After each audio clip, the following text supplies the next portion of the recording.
Welcome to PGOG, postgraduate class in Obstetrics and Gynecology, and today's topic is Pathophysiology of primary amenorrhea. Primary amenorrhea is one of the topic which, as a postgraduate student, you might find it as a complex topic and somewhat difficult to understand, and that is why I have selected this topic for today's discussion. And you can have a short case in your practical examination of a patient of primary amenorrhea which I had when I appeared for my final examination, postgraduate examination. Or you can have in theory also, you can have a long answer question LAQ on the primary amenorrhea, or you can have SAQs on the various conditions which lead to the primary amenorrhea. For example, gonadal dysgenesis, Turner syndrome, or androgen insensitivity syndrome. Aim of today's presentation is to understand the concepts related to the development of female genital system so that it helps us to understand the common causes of primary amenorrhea with respect to the how the development understanding of female genital system helps us to understand the conditions leading to primary amenorrhea. In short, I have tried to specially concept-wise explain how the development of female genital system takes place, rather than going into the details related to at what week of gestation what is happening. So that up to what week is a week of gestation is a development of uterus takes place and all that. I have not a numerical part I have excluded. Here, what I want you to understand is mainly the concepts so that it helps us to understand the conditions, various conditions which lead to the development of primary amenorrhea. So first, if we start with any time you start with the thinking about development of female genital system, always remember that there are three steps in that. Step one is what is a genetic sex. Step two is what is a gonadal sex, whether it is male, that is the development of testis, or whether it is female, that is development of ovary. Whatever is the gonadal sex, that decides how the internal genital system develops, whether it develops along the female line or whether it develops along the male line. This gonadal sex, whether it is a testis or whether it is a ovary, that only decides the phenotypic sex. Phenotypic is on examination what you will say a person whether it is a male or a female. It depends on external genitalia whether it is according to the female or male line, and especially at the time of puberty whenever we encounter a patient who comes with primary amenorrhea, depending on secondary sex characters. How is the in secondary sex characters? First is a growth spurt which takes place. Second is thelarchy, that is breast development, and third is adrenarchy, that is the appearance of axillary and pubic hair. So this phenotypic sex is also decided depending on the gonadal sex, whereas gonadal sex is decided as per the genetic sex. Let us see how it takes place. Genetic sex is determined at the time of fertilization only, so that what ovum carries chromosome, what is the chromosomal pattern of the specific ovum, or what is the pattern of the sperm. Depending on that, the genetic sex will be either 46XX or 46XY in a normal individual. This genetic sex decides the gonadal sex. How the germ cells which are entering into the indifferent gonad, these are carrying the chromosomes, and this message, what is the chromosomal content, that decides whether the gonad will develop along the line of male and develop into testis, or it will develop along the line of the female. But what is important concept to understand is, by default, gonad in humans develops as ovary. Up to 6 weeks, gonad is indifferent or bipotential.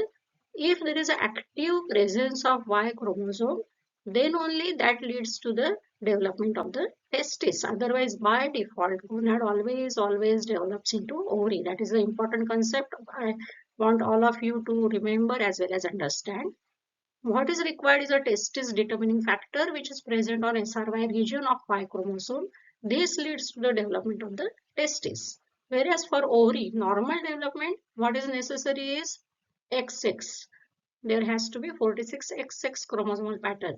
But even if there is an absence of Y and only single X is present, then only by default that will develop into a ovary, though it will be a dysgenetic ovary or ovary not having the primordial follicles, but that gonad will be developing along the lines of the ovary.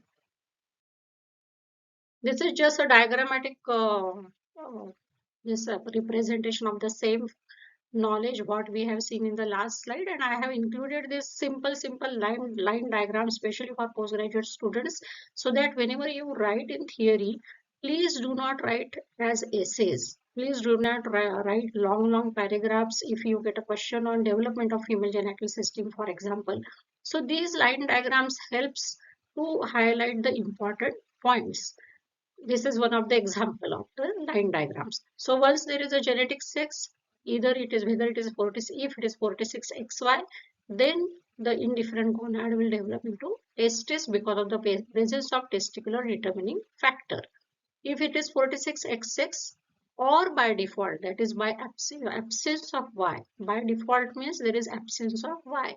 So what will happen with absence of Y or presence of XX is indifferent gonad will develop into a normal ovary. Ovary, there is more of a cortex is more differentiated, whereas testis, there is more of a medullary differentiation. Now, what decides how the internal genital system develops?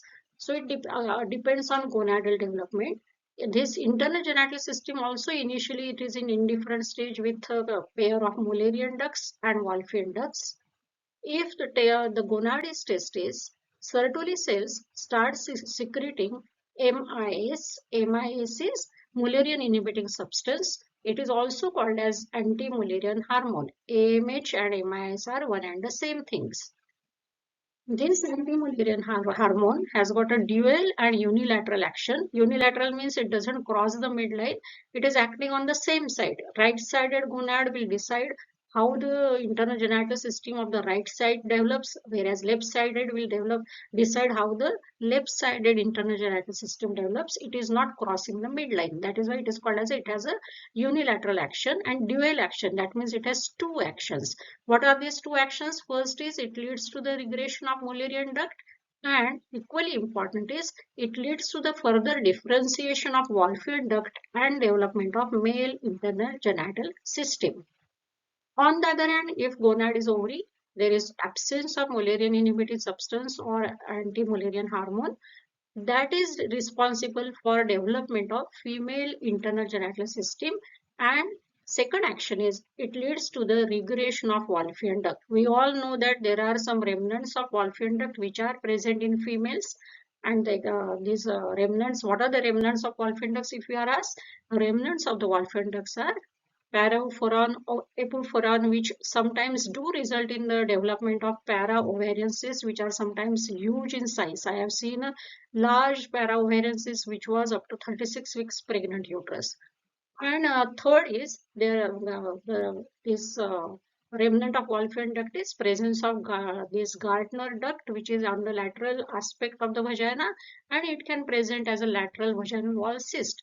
But otherwise, remaining part of the Wolffian duct regression takes place whenever there is a absence of MIS hormone. Now same, this is diagrammatic representation. Genetic sex is 46XX. Then the gonad which develops is a ovary. If there is a presence of ovary, that means there is no anti-Mullerian hormone which is being secreted. As there is no anti-Mullerian hormone, remember no anti-Mullerian, what will develop is a Mullerian. And what will regress is a Wolffian. This yellow is Mullerian. Mullerian duct is lateral and Wolffian duct is medial. So Mullerian differentiation will develop into the fallopian tubes, uterus, cervix and vagina. If genetic sex is 46XY and gonad is testis, Sertoli cells are secreting anti-Mullerian hormone which has a dual action and unilateral action. What anti-Mullerian? Because it is anti-Mullerian, it is easy to remember. It leads to regression of Mullerian duct and further differentiation of Wolffian duct to epididymis, seminiferous tubules and prostate. External genitalia, how the development takes place, it depends on the gonadal sex, what is the gonad, and which hormone is getting secreted by the gonad, and whether the end organ or external genitalia have sensitive receptors for the action of the hormone which is acting on it. By default, external genitalia also develops as female. Presence of testosterone. Testosterone is secreted by which cell? It is secreted by Leydig cell in the testis.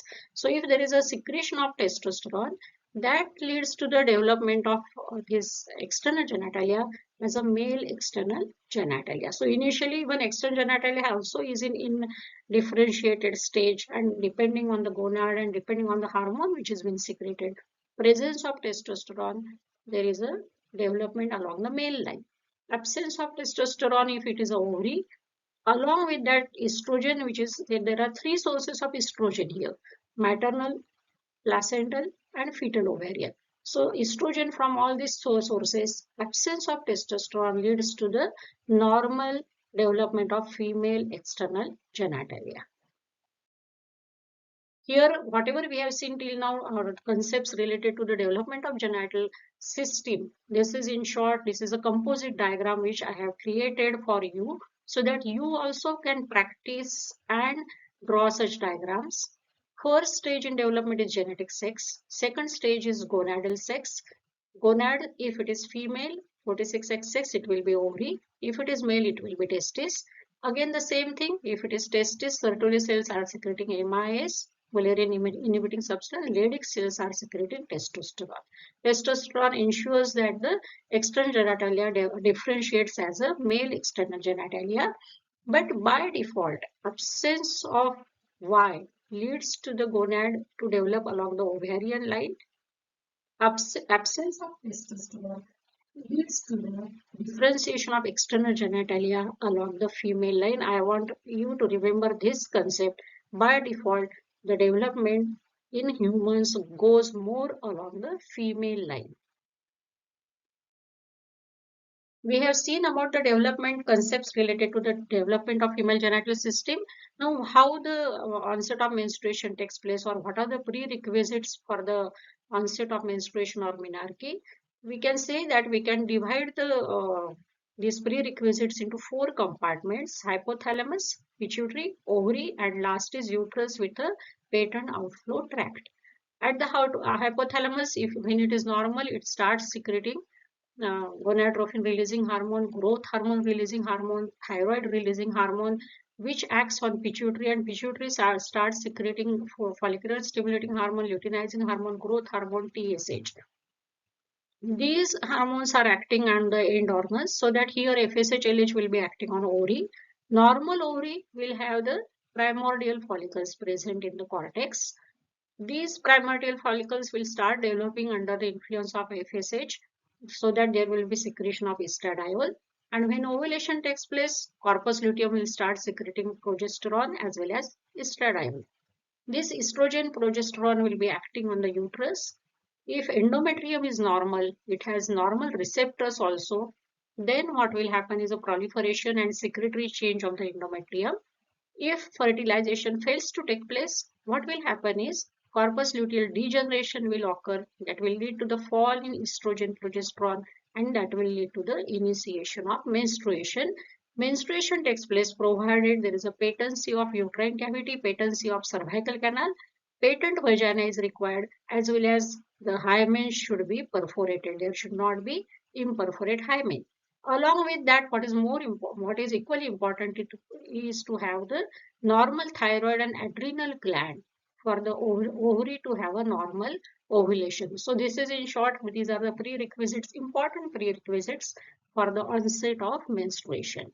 Any problem at any level, hypothalamic level, it can lead to a primary amenorrhea. Pituitary level, it might result in primary amenorrhea. Ovarian, it might result. And if there is a uterine problem, outflow tract problem, the patient will present as a case of primary amenorrhea. So what is primary amenorrhea? When do you say that there is a primary amenorrhea? The latest definition says that if there are no menses, no development, and associated with that there is no development of secondary sex characters such as growth spurt, thelarchy, adriarchy is not seen by the age of 13, then you diagnose a girl as a case of primary amenorrhea and start evaluating to recognize the underlying cause which has resulted into the presentation as a case of primary amenorrhea. Irrespective of secondary sex character development, whether they are present or absent by the age of 15, if there is no onset of menstruation, then also it is diagnosed as a case of primary amenorrhea. Some of the books have given the age limit as age 14 for this, for secondary sex character absence, and for 16 for the onset of menstruation, to label it as a case of primary amenorrhea. But it has been seen that with advancing generations of girls, the age of menarche is also becoming coming at an earlier age, and that is the reason why it has been brought down for 14 to 13 and 16 to 15 in some of the latest editions, or some of the new guidelines are also giving it as age 13 without secondary sex characters to label it as primary amenorrhea. No menses by the age of 15, that is also considered as primary amenorrhea.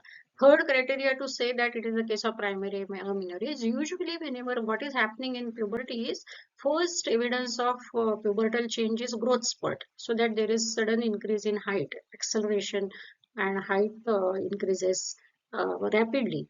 Second change is a thelarchy or breast development, and when the thelarchy is going on, so within a span of few months only, adrenarche also takes place. And usually after 2 to 3 years of thelarchy, menarche takes place. But if there are no menses after 5 years of initiation of breast development, that is also considered as an indication to label a patient as a case of primary amenorrhea and start evaluating the girl.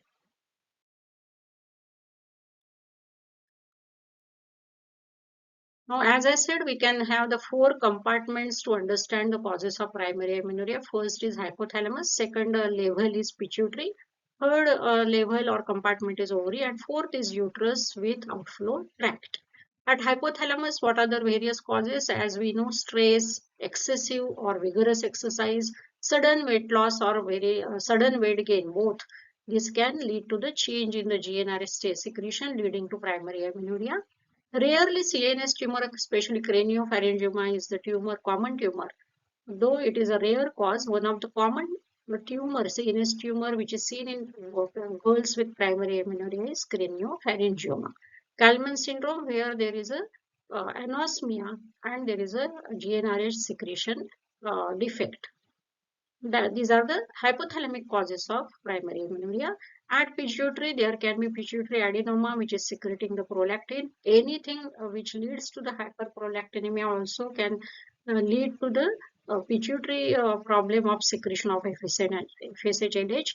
Empty sella syndrome can be there, or there can be hyperprolactinemia of any cause which will lead to the reduction in the secretion of FSH and LH and leading to primary amenorrhea.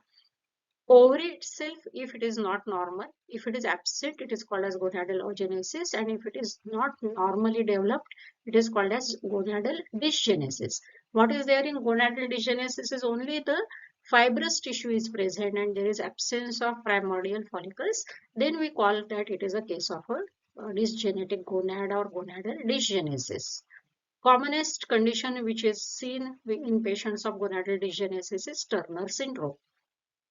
If there is a Mullerian oogenesis, MRKH syndrome, what is happening is there is no development of uterus, cervix, as well as upper part of the vagina is not developed. That is Mullerian oogenesis. Cervical oogenesis sometimes can be there, only cervix is not developing.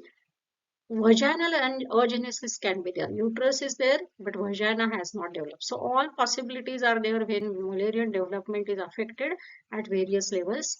There can be a presence of transverse vaginal septum, or there can be imperforate hymen. So that is how we can divide the causes of amenorrhea and remember the causes of amenorrhea depending on these 4 levels. Common cause, which is the commonest cause? If you are asked, the commonest cause is gonadal dysgenesis. Second common is Mullerian oogenesis. Third is androgen insensitivity syndrome. And last is cryptomenorrhea, where there is an obstruction to the outflow tract.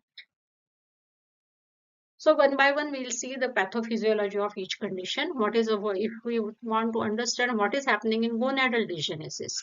If we do the chromosomal analysis, genetic sex in gonadal dysgenesis is either 45XO, that is Turner syndrome, or there can be a pure gonadal dysgenesis where the chromosome, if we do the chromosomal analysis, the report will be either 46XX or 46XY. If it is a pure gonadal dysgenesis with 46XY as the chromosomal analysis report, it is also called as Swyer syndrome. Or there can be mosaicism where it is called as a Turner mosaic, where there is two cell lines are present, 45XO and 46XX. So then it will be a case of Turner mosaic.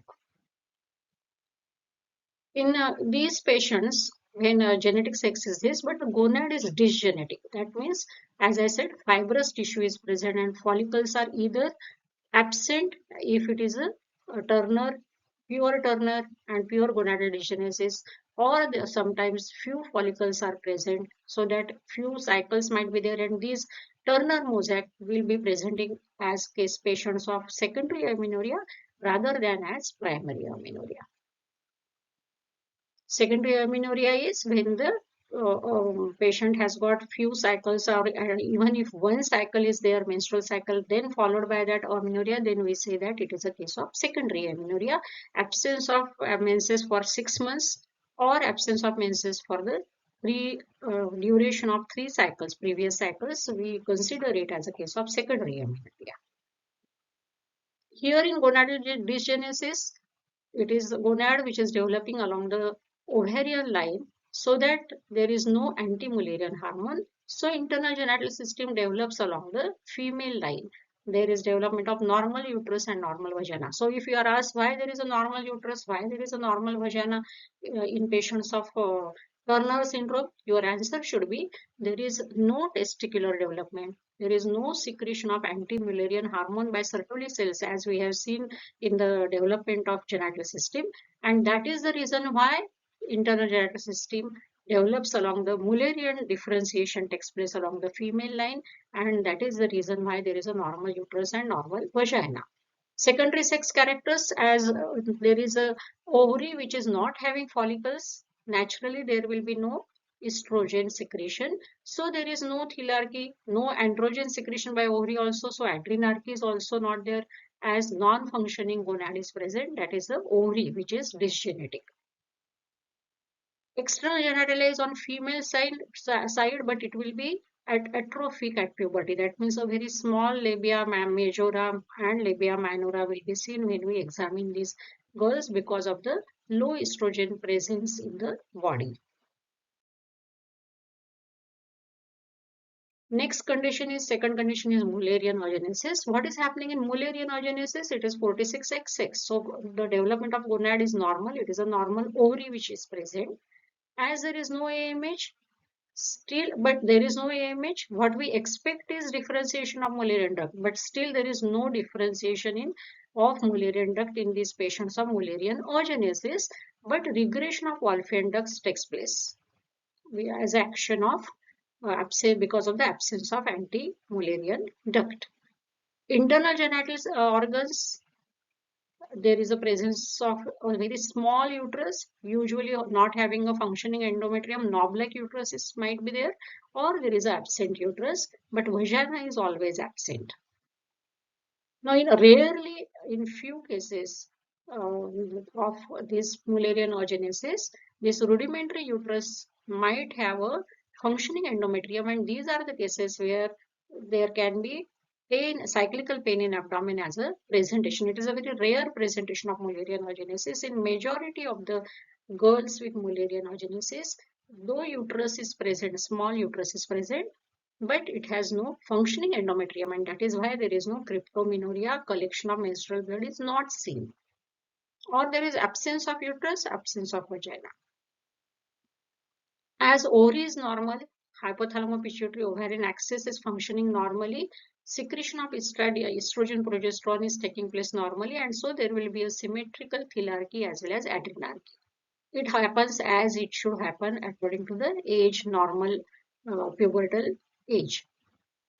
External genitalia is normal along the female line because the ovary is producing enough of estrogen and there is absence of testosterone. So why it happens? Though we know that the Mullerian differentiation should have taken place as there is no anti-Mullerian hormone, but still there is a Mullerian oogenesis. So what is happening? These are usually the sporadic cases and it rarely runs in families. Only few cases are seen running in families. What is seen is there is a maternal and fetal galactose metabolism defect which leads to the increased intrauterine galactose exposure. The fetus is exposed to more of galactose because of this galactose metabolism defect. This leads to the genes which are getting affected, genes which are involved in extracellular matrix remodeling and neoangiogenesis. These genes are affected. There is a genetic defect, and that is responsible for Mullerian oogenesis. Let us come to the third cause of common cause of primary amenorrhea as androgen insensitivity syndrome. As the name suggests, there is an insensitivity to the circulating androgens in the body. Gonad is 46X, genetic sex is 46XY. Gonad is testis. There is a male internal genital system because anti-Mullerian hormone is present. So whenever there is AMH is present, the recreation of Mullerian and differentiation of Wolffian duct should take place. But here, because though there is a testosterone which is being secreted by the Leydig cells, all the end organ cells of the end organs, they are not having receptor insensitivity to the androgen is present, and that is why though the internal genital system is along the main line, it is not well differentiated. There is only a small lower part of vagina which develops from the urogenital sinus that is present, which is blind. It has no cervix in it. There is absence of uterus, or many times there is no vagina at all. They do need vaginoplasty. Hilarchy, there is a breast development on the other hand is very good in girls with this androgen insensitivity syndrome as compared to the other girls of the same age. The reason which is given over here is this androgen is peripherally getting converted to estrone. That leads to the breast development, and second reason is androgen leads to the androgen in the body normally in a girl, it leads to the balancing of the estrogenic action, and so that there is a optimum breast development. Here that androgen cannot act on the breast tissue, and on the other hand, that is because of this negative action of androgen is no more on the breast tissue, and that is why usually what we find is breast development on the other hand is very good. Hilarchy is very good in these girls with androgen insensitivity syndrome. On the other hand, if it is a complete androgen insensitivity, there are hardly any hairs seen in the axillary and the pubic region. There is no adrenarchy. External genitalia is along the female line and it is normal because of this peripheral conversion of androgen into the estrone. So why this androgen insensitivity syndrome takes place? It takes place because there is a mutation in the gene encoding the intracellular androgen receptor. So the androgen receptor gene, that genetic defect is there, and that is why androgen receptor itself genetically is not normal, and that results into this androgen insensitivity syndrome. This gene is located on the long arm of X chromosome, XQ region. Because of this, it results in an end organ insensitivity to the circulating androgens, and it prevents because of this insensitivity, it prevents normal mascularization of internal as well as external genitalia during embryonic development. So when a individual with this androgen insensitivity syndrome, if it is complete, when that baby delivers, there is no doubt about the sex because external genitalia is absolutely well developed along the female line, and that is why sex of rearing always, which is declared is it is a female child because of the external genitalia which is along the female line, as well as there is a growth spurt which is taking place normally. Even breast development is taking place normally. So there is no lump in abdomen, pain in abdomen. So only their presentation will be primary amenorrhea or not able to have the menarche. These are the three types of this androgen insensitivity syndrome. It is a spectrum. Severe form is complete androgen insensitivity syndrome, where external genitalia is absolutely like a female and presentation thelarche is present, feminine look is there, and the girl comes with a presentation as primary amenorrhea. It is a severe form. In a mild form, usually what is happening is normal male external genitalia is present, and usually that individual has male infertility with either oligozoospermia or azoospermia. So that presentation is male infertility whenever it is a mild type of AIS. Whereas with partial, it is midway between the mild and complete. So these are the babies who deliver with ambiguous external genitalia such as clitoromegaly, bifid scrotum, and then it is said to be the always ambiguous genitalia is said to be an emergency where one needs to decide, pediatrician needs to decide what should be the sex of rearing. Now, how it is transmitted? It is transmitted as a X-linked recessive disorder. Let us understand what is the clinical implication of this statement that androgen insensitivity syndrome is X-linked recessive disorder. So what will happen here? Yellow is the X which is having the genetic defect. Androgen insensitivity is present. So what will happen if this carrier female marries a normal person? Normal male is, these are the possibilities. If this normal X is getting transmitted, then what will happen is normal female will deliver or normal male will deliver. But if this X which has a genetic abnormality gets transmitted, as it is a recessive disorder, whenever it is a XY, there will be expression of the abnormality. So this individual will be having androgen insensitivity syndrome. If it is XX, that is another X from the male which is normal, then there will be not be any expression, and this person will be a carrier for the androgen insensitivity syndrome. When this female marries, she can have a child with androgen insensitivity syndrome. The same way that there is another same possibility. Whenever X is abnormal and it is a male genetic sex, XY is present, again the individual will present as androgen insensitivity.